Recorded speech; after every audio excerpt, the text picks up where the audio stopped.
আসসালামু আলাইকুম রহমতুল্লাহ। আশা করি সবাই ভালো আছেন।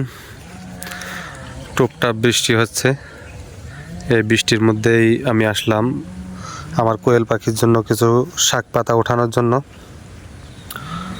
তা পাশে হচ্ছে ধন্দলের ক্ষেত, দেখতেই পাচ্ছেন। এই ধন্দলের ক্ষেত দেখতে পাচ্ছেন, গাছগুলো অনেকটাই জীর্ণ শীর্ণ হয়ে গেছে। আর এই ফল কিন্তু কিছুদিন আগে আপনার ৮০-৯০ টাকা পর্যন্ত বিক্রি হয়েছে। ৮০-৯০ টাকা পর্যন্ত বিক্রি হয়েছে। বর্তমানে এই দাম 10 টাকা 15 টাকা কেজি। ঠিক আমাদের জীবনের সময়টাও এমন গুরুত্বপূর্ণ। যৌবনকালটা খুবই গুরুত্বপূর্ণ। এই যৌবনকাল আল্লাহ পছন্দ করেন, আর এই যৌবনকালের ইবাদত বন্দেগীকেও আল্লাহ পছন্দ করেন। তাই আমাদের এই যৌবনটাকে সেইভাবে কাজে লাগানোটাই উত্তম। যেমন আমরা এখন কিন্তু যেমন একটা মানুষ অল্প বয়সে যে সুযোগটা পায়, একটা ছোট মানুষ, তার কিন্তু সময়ের তেমন মূল্য থাকে না, মানে এমনি বাহ্যিক দৃষ্টিকোণ থেকে। কিন্তু আস্তে আস্তে যখন সে বড় হতে থাকে, যৌবনকালের দিকে ধাবিত হয়, এবং যৌবনকাল থেকে আপনার আস্তে আস্তে যখন সে সংসার ধর্ম পালন করতে শুরু করে, তখন দেখবেন সে তখন নানা কাজে আপনার জড়িয়ে পড়ে। এর ফলে তার সময়টা অনেক টাইট হয়ে যায়। যখন সে সিঙ্গেল থাকে তখন ওই কাজগুলো যেভাবে গুরুত্ব দিয়ে করতে পারে, যেভাবে সময় নিয়ে করতে পারে, ঠিক তার বিপরীত হয়ে যায় যখন সে আপনার বিভিন্ন পেশাগত দায়িত্ব তার কাঁধে চলে আসে, বয়স আস্তে আস্তে প্রবীণের দিকে যায়, তখন কিন্তু তার এই সময়টা এইভাবে থাকে না। তেমনিভাবে আল্লাহ পাক আমাদের যে সময়টা দিচ্ছে যৌবনকাল, এই যৌবনকালের ইবাদতটা আল্লাহ পাক খুবই পছন্দ করেন। কারণ আমরা এই যৌবনকালে যেইভাবে সব কিছু ঠিকঠাক কাজ করতে পারি, বার্ধক্যকালে কিন্তু ওইভাবে করা যায় না।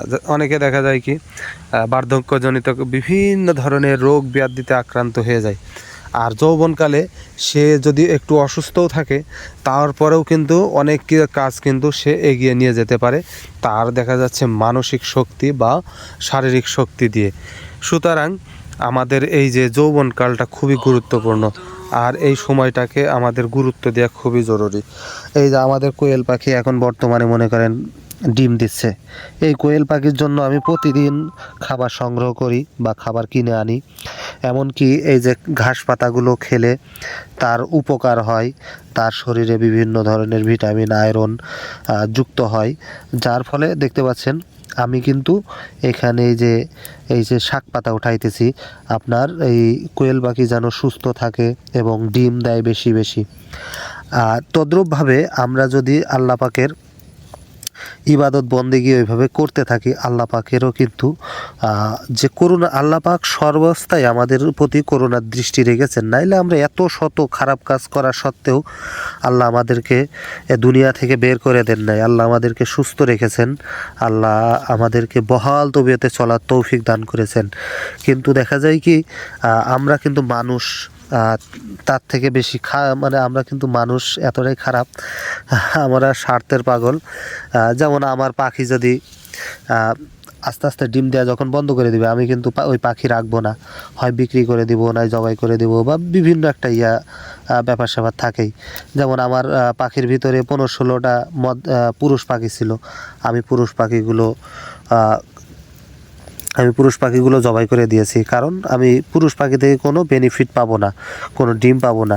তদ্রূপভাবে আমরা যদি আল্লাহ পাকের ইবাদত বন্দেগী না করে থাকি, সেই ক্ষেত্রে কিন্তু আমরাও কিন্তু আল্লাহ পাকের যে বান্দা, হয়তো আমাদের আছে আল্লাহ এই দুনিয়ায় কিছু বলছে না, কিন্তু আমরা কিন্তু পরকালে ঠিকই ধরা খাবো। আর আমরা কিন্তু সেই ক্ষেত্রে আল্লাহর ভালো বান্দা হিসেবে এটা পরিগণিত হবে না। সুতরাং আমাদেরকে আল্লাহ তাআলার ভালো বান্দা হিসেবে পরিগণিত হতে হলে অবশ্যই আল্লাহ পাকের ইবাদত বন্দেগী করতে হবে এবং সৎ পথে চলার চেষ্টা করতে হবে। তো ভালো থাকবেন, সুস্থ থাকবেন।